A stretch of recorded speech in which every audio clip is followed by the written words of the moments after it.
What's going on, you guys? Today I'm going to be showing you how to diagnose a misfire. The first thing you're going to want to do is figure out which cylinder is misfiring.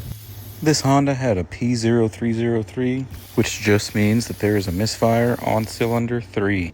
And in case some of you don't know, the last number between P0301 through P0308 refers to the cylinder.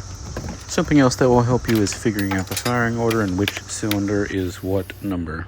This video is more helpful along individual misfires. You could have a P0300, which is a multiple misfire, or you could have other codes related to misfires. And this will be different if you also have spark plug wires. But since this is a coil on plug setup, all we have to do is just swap the coil and the plug. Since my misfire was on cylinder 3, I'm going to be moving the ignition coil to cylinder 2, and I'm going to be moving the spark plug from cylinder 3 to cylinder 1.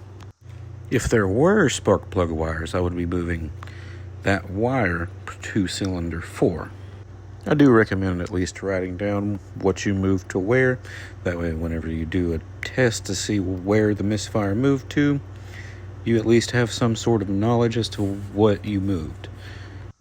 Now, it could stay on the same cylinder, and if it does, you could have an injector issue, timing issue, or even a head gasket issue. So now that you've got everything wrote down and all of your parts swapped around, go ahead and tidy everything back up, get back on the scan tool. And if you don't have a scan tool that tells you exactly what cylinder is misfiring, you can clear the codes and start it, and it should set a code for the specific cylinder.